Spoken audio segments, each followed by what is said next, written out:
জিলহজের প্রথম দশক শুধু কোরবানির পশু কেনা বেচার দশক নয়, এই দশক ইবাদতের দশক, এই দশক আমলের দশক। নবী করিম সাল্লাল্লাহু আলাইহি সাল্লাম বলেছেন, মা মিন আইয়ামিন আল আমালুস সালিহু ফিহিন্না হাব্বু ইলাল্লাহ মিন হাযিহিল আইয়াম। কিলা ইয়া রাসূলুল্লাহ ওয়ালাল জিহাদু ফি সাবিলিল্লাহ? ক্বাল ওয়ালাল জিহাদু ফি সাবিলিল্লাহ।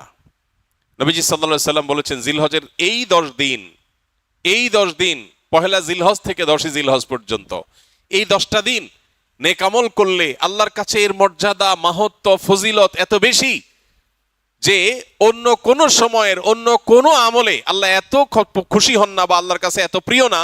এই দশকের ভালো কাজ আল্লাহর কাছে যত বেশি প্রিয়। এই দশক উপলক্ষে আমরা 10টি কাজ করব। জিলহজের প্রথম 10টি দিন এবং এই 10টি রাত রমজানের পরে ইবাদতের সবচাইতে গুরুত্বপূর্ণ, তাৎপর্যপূর্ণ, ফজিলতপূর্ণ দশক এবং মৌসুম। জিলহজের প্রথম দশকের যত গুরুত্ব কোরআন হাদিসে এবং সালাফে সালেহিনের আমলের মধ্যে বর্ণিত হয়েছে, আমাদের সমাজে এই 10টা দিনের ইবাদতের ব্যাপারে মানুষের অবহেলা যেন ততটাই চরমে। ইসলাম জিলহজের প্রথম 10 দিনের যত গুরুত্ব, যত তাৎপর্য বর্ণনা করেছে, এর ছিটে ফোটাও আমাদের সমাজে সচরাচর চোখে পড়ে না। আমরা কোরবানির পশুর হাট কিংবা গরু ছাগলের আনাগোনা দেখে জিলহজ মাস আসছে সেটা টের পাই, অনুভব করতে পারি। অথচ সাহাবা ইকরাম রিদওয়ানুল্লাহি তাআলা আলাইহিম আজমাইন তারা জিলহজের প্রথম 10টি দিন ইবাদতের ব্যাপারে এত বেশি মাশগুল হতেন, এত বেশি রত থাকতেন যে তাদের বাজারে ঘাটে জিলহজের প্রথম দশকের আলামত বোঝা যেত। সাহাবী আবু হুরায়রা রাদিয়াল্লাহু তাআলা আনহু এবং কোন সাহাবী জিলহজের প্রথম দশক এলে বাজারে যেতেন শুধুই তাকবীর পাঠের উদ্দেশ্যে, কোনো কেনা বেচার উদ্দেশ্যে না। উদ্দেশ্য ছিল বাজারে গিয়ে বাজারে দুনিয়াদারিতে মগ্ন মানুষগুলোকে জিলহজের প্রথম দশকের ইবাদতের ব্যাপারে স্মরণ করানো। এই জন্য বাজারে গিয়ে এই দশকে বলতেন, আল্লাহু আকবার, আল্লাহু আকবার, লা ইলাহা ইল্লাল্লাহু, আল্লাহু আকবার, আল্লাহু আকবার ওয়ালিল্লাহিল হামদ। এই যে তাকবীর, তাহমিদ, তাহলিল, আল্লাহর একত্ববাদ, আল্লাহর বড়ত্ব এবং প্রশংসা জ্ঞাপন করা, এটা এই দশকের অন্যতম গুরুত্বপূর্ণ একটা আমল। এই আমল করবার জন্য সাহাবীদের কেউ কেউ বাজারে গিয়ে একটু সরবে বলতেন, যাতে করে তার শুনে শুনে অন্যরাও বলতে পারে। মিডল ইস্টের কোন দেশের কোন এলাকাতে একটি চমৎকার দৃশ্য জিলহজের প্রথম 10 দিন উপলক্ষে দেখা যায়। সেটা হলো বিভিন্ন বাসাবাড়ির গেইটে, গ্যারেজে, বিভিন্ন সুপার শপ, শপিং মল, ছোট বড় দোকান ইত্যাদিতে ছোট্ট একটা ডিভাইস সেট করে সেখানে তাকবীরের অডিও অনবরত চালু করে রাখা হয়। মৃদু ভলিউমে হালকা আওয়াজে যে তাকবীরের ধ্বনি চালানো হয়, এটার উদ্দেশ্য পথচারী বা আশপাশ দিয়ে যারা যাবে তাদের জন্য স্মরণ হয় যে এই দশকে নবী আলাইহিস সালাম নির্দেশ করেছেন, ফাকসিরু ফিহিন্না মিনাত তাকবীরি ওয়াত তাহলিলি ওয়াত তাহমিদ। এই দিনগুলো যখন আসবে এবং তাকবীরের তাশরিকের, আইয়ামে তাশরিকে যে দিনগুলো আছে সেগুলোতেও আল্লাহর একত্ববাদের বর্ণনা লা ইলাহা ইল্লাল্লাহ বলার মাধ্যমে, আল্লাহর বড়ত্বের বর্ণনা আল্লাহু আকবার বলার মাধ্যমে, আল্লাহর প্রশংসার জ্ঞাপন আলহামদুলিল্লাহ বলার মাধ্যমে বেশি বেশি যেন করি আমরা। নবীজি নির্দেশ করেছেন তোমরা এই দিনগুলোতে বেশি বেশি লা ইলাহা ইল্লাল্লাহ, আল্লাহু আকবার, আলহামদুলিল্লাহ এগুলো পাঠ করবে। এই জন্য ভাইরা আমার, আমাদের কর্তব্য হলো জিলহজের প্রথম দশকের ইবাদত, এর তাৎপর্য, এর আমল, এর গুরুত্ব, এর মাহাত্ম্য এ সম্পর্কে সমাজে জানাশোনা যেন বাড়ে, সচেতনতা যেন বাড়ে। এই হারিয়ে যাওয়া বা অনেকটাই মানুষের আমল থেকে সরে যাওয়া, ছুটে যাওয়া এই বিষয়টাকে যেন পুনরায় জিন্দা করা যায়, এই জন্য আমাদের ভূমিকা রাখা দরকার। আমরা যদি প্রত্যেকটা মানুষ যার যার জায়গা থেকে সিদ্ধান্ত গ্রহণ করি যে জিলহজের প্রথম দশক উপলক্ষে কোরআন এবং হাদিসের আলোকে যে করণীয়গুলো আছে এগুলো একজন ইমানদার হিসাবে আমি আমল করব, আরো 2-4-5 জন মানুষকে আমি অ্যাওয়্যার করব, সচেতন করব, ইনশাআল্লাহ অনেকটা হারিয়ে যাওয়া এই আমলগুলো নতুন করে পুনরায় জিন্দা হবে, জীবিত হবে। চেষ্টা করা যাবে তো ইনশাআল্লাহ? প্রিয় ভাইরা আমার, আমাদের মধ্যে কেউ যদি বাজারে যায়, চায়ের দোকানে যায় এবং যে একটু যদি জোরে আল্লাহু আকবার, আল্লাহু আকবার, লা ইলাহা ইল্লাল্লাহ, আল্লাহু আকবার, আল্লাহু আকবার ওয়ালিল্লাহিল হামদ, তাকবীর, তাহমিদ, তাহলিল যদি পাঠ করে, কোনো কাজ নাই, কোনো কারণ নাই, চায়ের দোকানের আড্ডার মধ্যে গিয়ে একটু উচ্চস্বরে তাকবীর পাঠ করেছে কেউ, তাহলে সমাজের মানুষ সেটাকে নেগেটিভলি দেখবে, মনে করবে লোকটার মাথায় সমস্যা কিনা, হঠাৎ করে তাকবীর কেন বলল। অর্থাৎ এই পরিমাণ গাফলতিতে আমরা নিমজ্জিত হয়ে গেছি যে আল্লাহর জিকিরটা আমাদের কাছে অস্বাভাবিক আর গাফলতিটা স্বাভাবিক হয়ে গেছে। এই পরিস্থিতি থেকে উম্মতকে বাঁচাবার জন্য আমরা একটু চেষ্টা করতে পারি না ইনশাআল্লাহ? স্কিলের ভাইরা যারা আছেন, বিশেষ করে ছুটি হয়ে যাবে, বাড়িতে যাবেন, ঘরে যখন একটু প্রবেশ করবেন, ঘরের লোকজন বিভিন্ন কাজে আছে, একটু মৃদু ভলিউমে, ডিস্টার্ব করার মতো আওয়াজে না, একটু মৃদু ভলিউমে আপনি যদি তাকবীর বলে ওঠেন, হয়তো আরেকজনের স্মরণ হবে ইনশাআল্লাহ।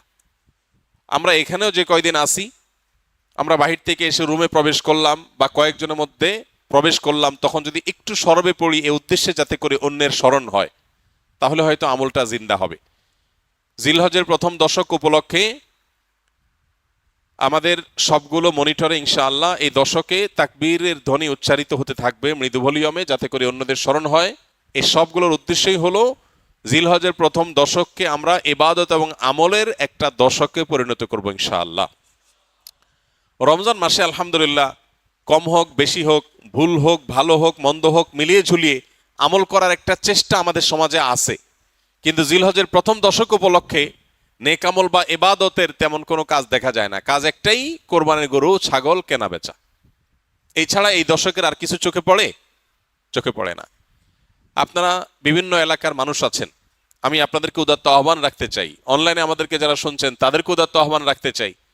অনেক কোরবানির গরু ছাগলের হাটে মাইক লাগানো হয় নানান ঘোষণা, অ্যানাউন্সমেন্ট ইত্যাদি করার জন্য।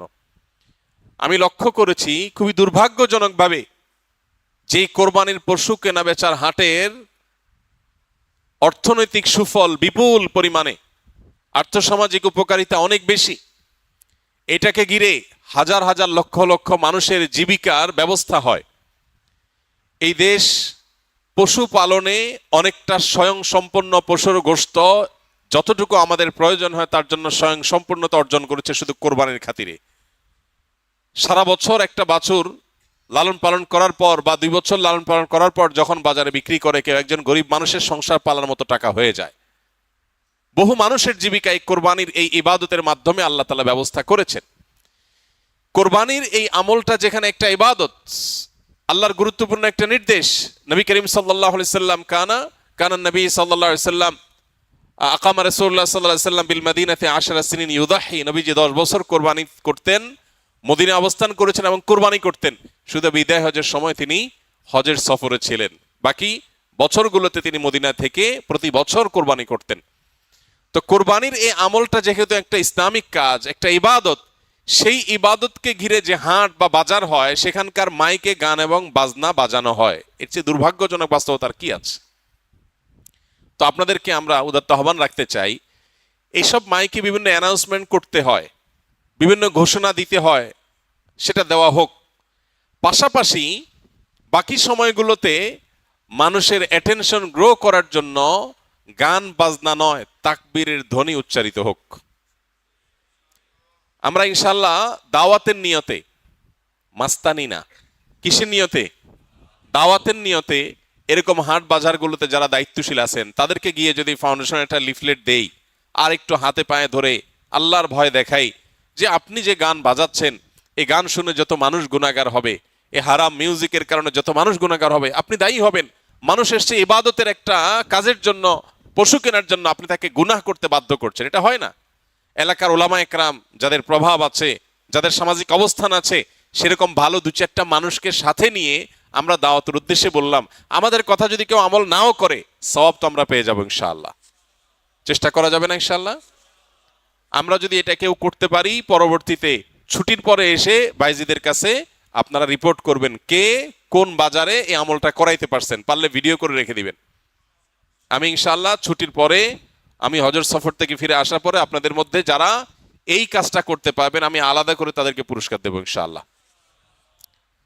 আর আমার পুরস্কার আর কি, আল্লাহ রাব্বুল আলামিন সবচেয়ে বড় পুরস্কার ইনশাআল্লাহ দিবেন। চেষ্টা করা যাবে না ইনশাআল্লাহ?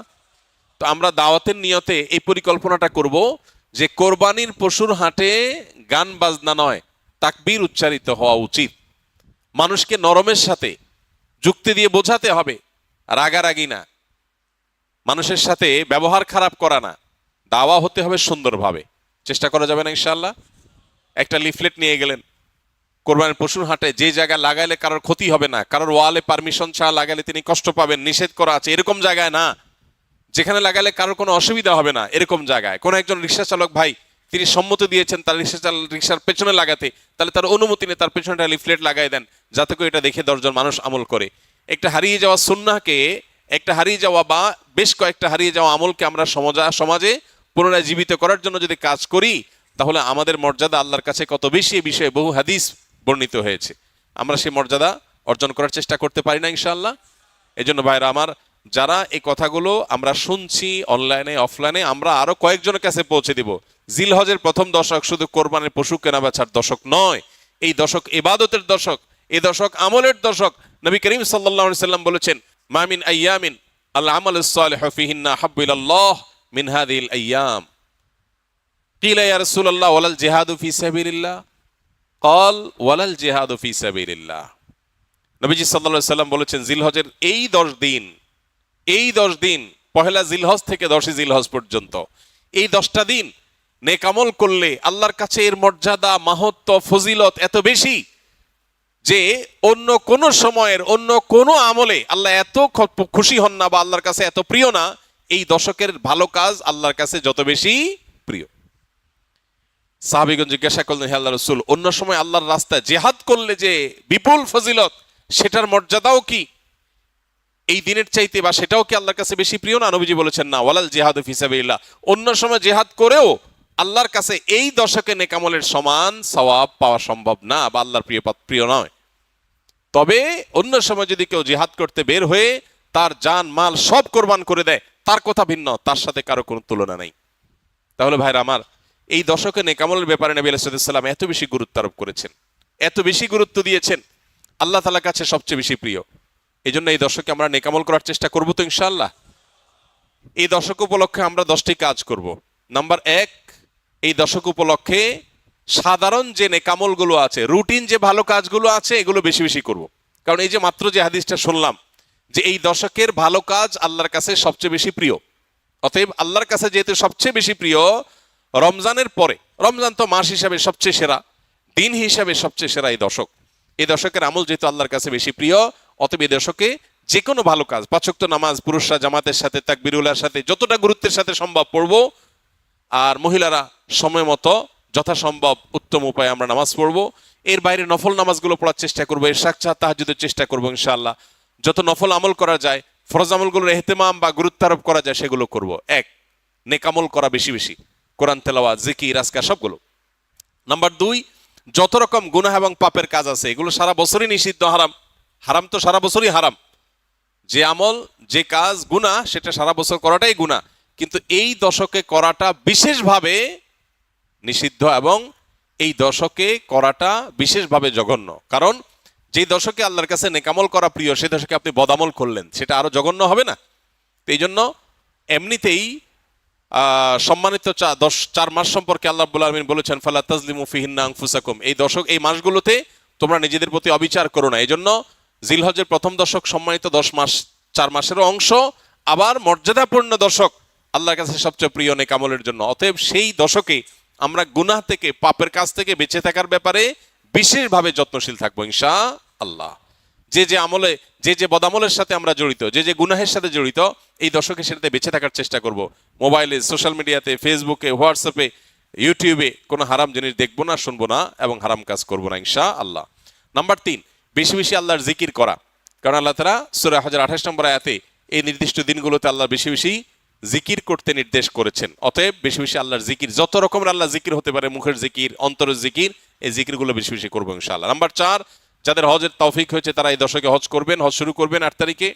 আর নাম্বার 5, যাদের কোরবানির তৌফিক আছে তারাও কোরবানি করবেন, কারণ মান ওয়াজাদা সাআতান লিআন ইউযাহিয়া ওয়া লাম ইউযাহি ফালা ইয়াকরাবান্না মুসাল্লানা। যার কোরবানি করার সামর্থ্য আছে অথচ কোরবানি করলো না, নবী সাল্লাল্লাহু আলাইহি ওয়াসাল্লাম সতর্ক করেছেন, হাদিসে সতর্ক বাণী এসেছে, সেজন্য মুসলমানদের ঈদগাহে না আসে। এই জন্য কোরবানি করা এটা হলো 5ম আমল এই দশকের, যাদের তৌফিক আছে। 6 নম্বর আমল হলো, যারা কোরবানি করার সিদ্ধান্ত গ্রহণ করবেন তারা জিলহজের চাঁদ ওঠার পর থেকে নিয়ে ঈদের দিন কোরবানি করা পর্যন্ত এই সময়ের মধ্যে মাথার চুল, গোঁফ, হাত পায়ের নখ এবং শরীরের অবাঞ্ছিত পশম ইত্যাদি এগুলো কাটা থেকে বিরত থাকবেন এই 10 দিন। অর্থাৎ এগুলো চাঁদ উঠার আগে আগে কেটে ফেলবেন। আর কাটবেন কখন? কোরবানির পরে। তাহলে চাঁদ উঠা থেকে কোরবানির সময়ের মধ্যে চুল, নখ ইত্যাদি কাটা থেকে বিরত থাকবেন কারা? যারা কোরবানি করার নিয়ত করেছেন। যদিও এখানে কোরবানি যারা করার নিয়ত করেন নাই, যারা কোরবানি করার নিয়ত করেন নাই, সে মানুষগুলোর জন্য এই আমলের কথা অনেক উলামা একরাম বলেন এবং উভয়টার সপক্ষেই কম বেশি দলিল এবং যুক্তি আছে।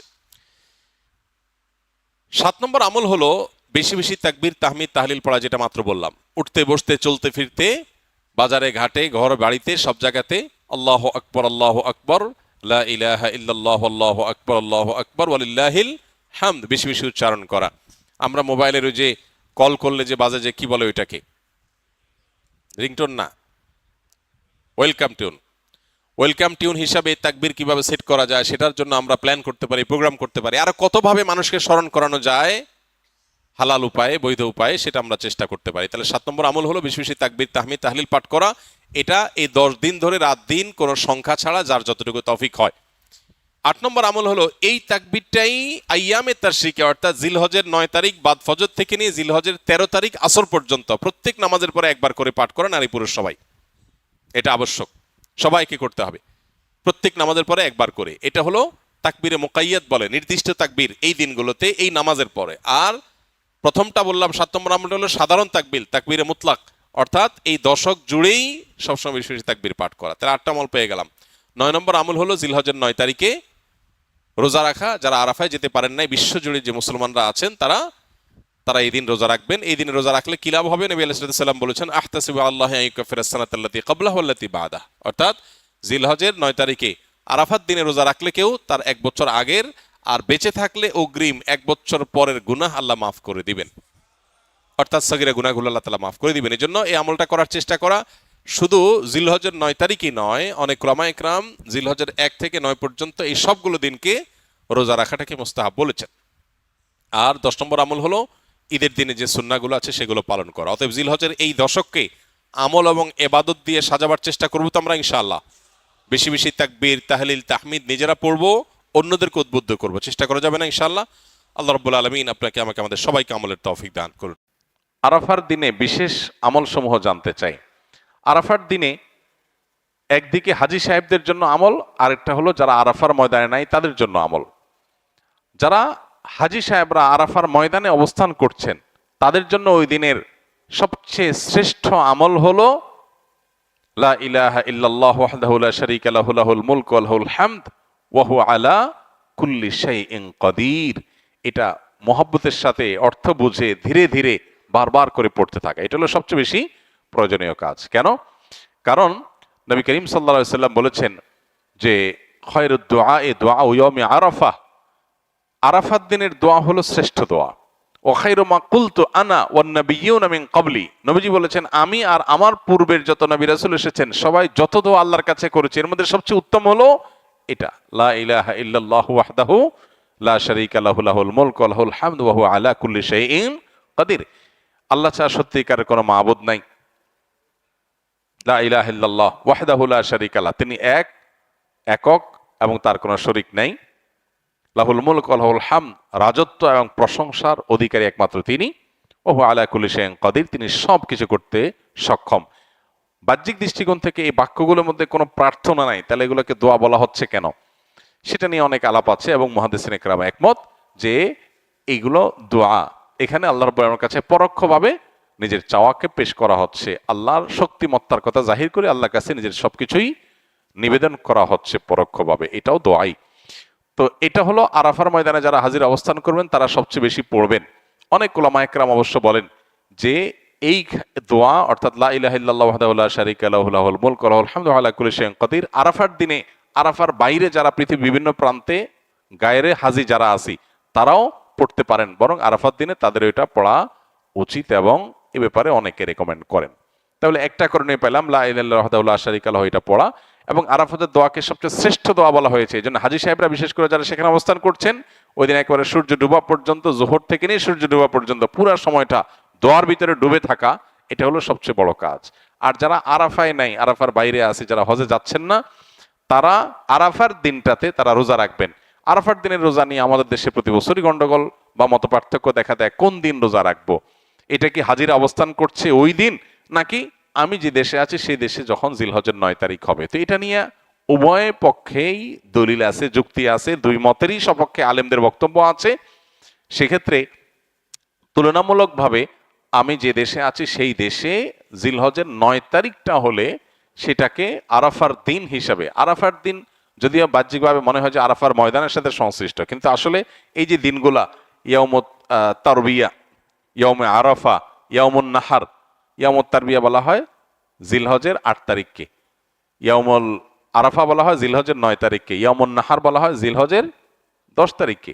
এখন এই নামগুলো যদিও হাজিদের হজের সাথে রিলেটেড, কিন্তু হজের বাইরে যারা আছে তাদের জন্য আপনার ফিকহের কিতাবগুলোতে বিভিন্ন দ্বীনি কিতাব পুস্তকে ইয়াউমে তারবিয়া, ইয়াউমুন নাহার বলা হয়েছে। এর মানে এইটা না যে হাজিদের সাথে মিল করতে হবে, যে দেশে যেটা হবে সেটাই প্রযোজ্য হয়। তো সেই আলোকে ইয়াউমে আরাফা আপনি যেখানে অবস্থান করছেন সেখানকার 9 তারিখ হিসাব করে রোজা রাখতে পারেন। যদি আপনার কাছে বেশি মনে হয় যৌক্তিক যে না, হাজিদের অবস্থানের সাথে মিল করে রাখাটা, যেহেতু নামের মধ্যেই ইয়াউমে আরাফা আছে, অতএব ওইটা আমি রাখবো, তো সেক্ষেত্রে আমি সেটাও করতে পারেন, কোনো অসুবিধা নেই। কোন কোন রেওয়ায়েতের আলোকে জিলহজের প্রথম 9 দিনের প্রত্যেক দিন রোজা রাখা উচিত, কারণ মামিন আইয়ামিন আল আমালুস সালিহু ফিহিন্না আহাব্বুলিল্লাহ মিন হাযিহিল আইয়াম, বুখারীর হাদিস রয়েছে। এই দশকটাতে এমনি নেকামল করা উচিত। অতএব নফল রোজা আপনি প্রথম সবগুলো দিন রাখতে পারেন, তাহলে আর কোনো ইখতিলাফের ঊর্ধ্বে এমনিই উঠে গেলেন। অতএব আরাফার দিনে আরাফাতের বাইরে যারা আছেন তারা রোজা রাখবেন, আর আরাফাতে যারা আছেন তারা কি করবেন? ওই যে লা ইলাহা ইল্লাল্লাহু ওয়াহদাহু লা শারীকা লাহু বেশি বেশি পড়বেন, আর বেশি বেশি আল্লাহর কাছে দোয়া করবেন। দোয়াটা অবশ্য আমরা আরাফাতে যারা নাই তারাও করতে পারি। বাজারে বিভিন্ন দোকানে সহজ কিস্তিতে ঘর সাজানোর বিভিন্ন ফার্নিচার, ইলেকট্রনিক পণ্য, মোবাইল, ল্যাপটপ ইত্যাদি দিয়ে থাকে, যেগুলো কিস্তিতে নিতে গেলে ইন্টারেস্ট দিতে হয়। এখন আমরা যারা নগদে পণ্য কিনতে পারি না, কিস্তিতে পণ্য নিলে গুনাহ হবে কিনা? কোনো অসুবিধা নাই, কিস্তিতে কেনা বেচা জায়েজ আছে, এবং কিস্তিতে কেনার কারণে একটু দাম বেশি নিচ্ছে যে, সেটাও জায়েজ আছে, কোনো অসুবিধা নেই। নবী করিম সাল্লাল্লাহু আলাইহি সাল্লামের হাদিসে পরিষ্কারভাবে কিস্তিতে কেনা বেচা, অর্থাৎ এখন ক্রয় বিক্রয় হয়ে গেল এবং পণ্য হস্তান্তর হয়ে গেল, মূল্যটা থেকে থেকে থেমে থেমে ধীরে ধীরে পরিশোধ করার এরকম সিস্টেমে বিক্রি নবী সাল্লাল্লাহু আলাইহি ওয়াসাল্লামের সময়ও ছিল, কিন্তু নবী করিম সাল্লাল্লাহু আলাইহি ওয়াসাল্লাম সেটাকে অনুমোদন করার সময় এরকম কোনো শর্ত দেন নাই যে দাম বেশ কম করা যাবে না। অতএব আমি একটা জিনিসকে কিস্তিতে বিক্রি করলাম, 10 টাকার জিনিস আমি 15 টাকা বিক্রি করলাম, তুমি 15 কিস্তিতে আমাকে টাকাটা দিবা, এটা হালাল, সম্পূর্ণ হালাল। এভাবে নেওয়াও জায়েজ, দেওয়াও জায়েজ। আমি জোহরের সুন্নত নামাজ 4 রাকাত নিয়ত করেছি, ইতোমধ্যে জোহরের ফরজ নামাজ শুরু হয়ে গিয়েছে। এমত অবস্থায় আমি 2 রাকাত নামাজ পড়ে সালাম ফিরিয়ে জামাতের অংশ নিয়েছি। নিয়ত করেছি 4 রাকাতের, কিন্তু নামাজ পড়লাম 2 রাকাত, এতে আমার নামাজ হয়েছে কিনা? উত্তর হলো হ্যাঁ হয়েছে, কোনো অসুবিধা নেই, বরং এটাই উচিত। ইদা উকিমাতুস সালাহ ফালা সালাতা ইল্লাল মাকতুবা, নবীজি সাল্লাল্লাহু আলাইহি ওয়াসাল্লাম বলেছেন, ফরজ নামাজের একামত যখন শুরু হবে তখন আর ফরজ ছাড়া আর কোনো নামাজ চলবে না। চলবে না মানে তখন আর কোনো নামাজ স্টার্ট করা উচিত না। এখন কেউ 4 রাকাত সুন্নতের নিয়ত করছে, 2 রাকাতের বৈঠকে একামত শুরু হয়ে গেছে, তখন সে সালাম ফিরে নামাজ শেষ করবে। নিয়ত করছে 4 রাকাত, পড়ছে কয় রাকাত? 2 রাকাত। প্রতি 2 রাকাত, ফরজ নামাজের বাইরে সব নামাজগুলোতে প্রতি 2 রাকাতের পর একটা কি আসে? স্টেশন আছে, চাইলে সেখানে ক্লোজ করা যাবে, এর কারণে কোনো গুনাহ হবে না, সেজদা সাহু দিতে হবে না। তবে 4 রাকাত সুন্নত আর আদায় হলো না, এটা আপনি ফরজের পরে 2 রাকাত সুন্নতের পরে সুযোগ থাকলে ওই 4 রাকাত সুন্নত আলাদা করে আপনার আদায় করা উচিত, সেটা ভিন্ন বিষয়, কিন্তু আপনার নামাজ হয়ে যাবে, 2 রাকাতের সওয়াব আপনি পাবেন, যেটা হয়ে গেল। আরাফার দিনের রোজা এর ফজিলত অপরিসীম। নবী করিম সাল্লাল্লাহু আলাইহি ওয়াসাল্লাম বলেছেন, আরাফার দিনের রোজা যদি কেউ রাখে, আল্লাহর কাছে আমি ধারণা রাখি, আল্লাহর প্রতি আমার ধারণা হলো এই রোজার বিনিময়ে আল্লাহ তাআলা রোজাদার ব্যক্তিকে 1 বছরের পেছনের 1 বছরের সামনের অগ্রিম গুনাহ আল্লাহ তাআলা মাফ করে দিবেন। ইসলামের অন্য কোনো আমল এরকম পাওয়া যায় না যে আমল করলে অগ্রিম আল্লাহ সুবহানাহু ওয়া তাআলা গুনাহ মাফ করে দিবেন। আরাফার দিনের রোজার এত ফজিলত যে পেছনের তো বটেই, সামনের 1 বছরের আল্লাহ সুবহানাহু ওয়া তাআলা ছোটখাটো গুনাহগুলো কি করবেন? মাফ করে দিবেন। অতএব আরাফার দিনের রোজা আমাদের সকলের রাখা উচিত, কিন্তু এই রোজা রাখতে গিয়ে একটা বিভ্রান্তির মুখোমুখি আমরা হই, একটা প্রশ্নের মুখোমুখি আমরা হই। সেটা হলো যে আমরা আরাফাতের দিনের রোজাটা বাংলাদেশে মানুষেরা কোন দিনে রাখবো? আমরা কি 9 তারিখে রাখবো নাকি 8 তারিখে রাখবো? কারণ হাজী সাহেবরা আরাফাতে যেদিন অবস্থান করেন সেদিন আমাদের দেশে 8 তারিখ হয়, চাঁদের কি থাকে 8 তারিখ থাকে। তো আমরা কি হাজী সাহেবরা আরাফাতের মধ্যে অবস্থান করছেন সেদিকে তাকায় 8 তারিখেই রাখবো, নাকি হাজী সাহেবরা সৌদি আরবে যেহেতু 9 তারিখে আরাফাতের ময়দানে অবস্থান করছেন অতএব ওই 9-এর দিকে তাকে আমরা 9 তারিখে রাখবো? এটা নিয়ে একটা ধোঁয়াশা, একটা প্রশ্ন আমাদের ভেতরে কমবেশ আছে। এই প্রশ্নের উত্তরে আমরা কি করব সে করণীয় ক্ষেত্রে আমি সংক্ষেপে বলতে চাই, এক্ষেত্রে ওলামায়ে কেরামের দুটি মত আছে এবং দুইটা মতই গবেষণামূলক। এর কোনোটাই কোনো হাদিস থেকে স্পষ্টভাবে সমর্থিত না, বরং উভয় মতই যার যার বুঝ এবং গবেষণা লব্ধ। কোনোটিকেই সঠিক বা ভুল এটা বলা বুদ্ধিমানের কাজ হবে না। অনেক ওলামায়ে কেরাম বলেন আমরা হাজী সাহেবরা আরাফাতের ময়দানে যেদিন অবস্থান করবেন পৃথিবীর সকল প্রান্ত থেকেই আমরা হাজী সাহেবদের ওই অবস্থানের আরাফাতের অবস্থানের দিনেই কি রাখবো? রোজা রাখবো। এটাই হলো আরাফাত দিনের রোজা। যদি সেদিন কোনো দেশে ঈদ না হয় তাহলে আমরা রাখবো, সেটা আমার দেশে 8 তারিখ হোক 7 তারিখ হোক দেখার দরকার নেই। এটা হলো অনেক ওলামায়ে কেরামের মত। অনেক ওলামায়ে কেরাম বলেন না, আমরা 9 তারিখে রোজা রাখবো আমাদের দেশে, সেটা হাজী সাহেবদের আরাফাতের অবস্থানের পরের দিন হয়, অর্থাৎ এদেশে সৌদি আরবে ঈদের দিন হয়, ওই দিন আমাদের দেশে 9 তারিখ, আমরা 9 তারিখে রাখবো। কেন? কারণ নবী করিম সাল্লাল্লাহু আলাইহি ওয়াসাল্লাম যে আরাফাতের দিনে রোজা রাখতে বলেছেন, আসলে 9 তারিখকে, জিলহজের 9 তারিখকে আরাফাতের দিন বলা হয়। এখানে তারিখটা হলো উদ্দেশ্য, আরাফাতের দিন এটা হলো শুধুমাত্র নাম। জিলহজের 10 তারিখে ইয়মুন নাহর বলা হয়, জিলহজের 9 তারিখে ইয়মে আরাফা বলা হয়, জিলহজের 8 তারিখে ইয়মুত তারবিয়া বলে। এগুলো হলো এই দিনগুলোর এক একটা নাম। যেহেতু নবী সাল্লাল্লাহু আলাইহি ওয়াসাল্লাম আরাফার দিন রোজা রাখতে বলছেন, অতএব 9 তারিখে রাখবেন, এরকম একটা মত ওলামায়ে কেরাম বলেন। এখন আমরা কোন দিকে যাব? 8 তারিখে রাখবো নাকি 9 তারিখে রাখবো? আমি বলি, যেহেতু কোনো মতের পক্ষেই সুস্পষ্ট কোনো হাদিস নাই, অতএব আমাদের জন্য সবচেয়ে যুক্তিসঙ্গত হলো দোনো দিন রাখা, 8 তারিখে এবং 9 তারিখে রাখা। কারণ জিলহজের 1 থেকে 9 তারিখ পর্যন্ত এর প্রত্যেকটা দিনই আমাদের কম বেশ রোজা রাখার চেষ্টা করা উচিত। নবী সাল্লাল্লাহু আলাইহি ওয়াসাল্লাম বলেছেন, মা মিন আইয়ামিন আল আমালুস সালিহু ফীহিন্না আহাব ইলাল্লাহ মিন হাযিহিল আইয়াম। জিলহজের 10 দিনের চাইতে অন্য কোনো দিনে আমল আল্লাহ তাআলার কাছে বেশি প্রিয় না। এই জন্য ওলামায়ে কেরাম বলেন যে এই 10 দিনের প্রথম দিনগুলো, ঈদের দিন বাদে প্রথম দিনগুলো প্রত্যেকটা দিনই কি রাখা উচিত? নফল রোজা রাখা উচিত। তবে বিশেষভাবে হাদিসে নির্দেশ হলো কিসে? আরাফাতের দিন রাখার জন্য। অতএব আমরা যদি 8-9, আমাদের দেশের লোকেরা 8-9 উভয় দিন আমরা রোজা রাখি জিলহজের, তাহলে সেক্ষেত্রে সন্দেহাতীতভাবে আরাফাতের দিনের রোজা রাখা আমার হয়ে যাবে। অতএব এই 8-9 উভয় দিন রাখাই আমাদের জন্য সবচেয়ে উত্তম এবং বেস্ট। আল্লাহ তাআলা আমাদেরকে আমলের তৌফিক দান করুন।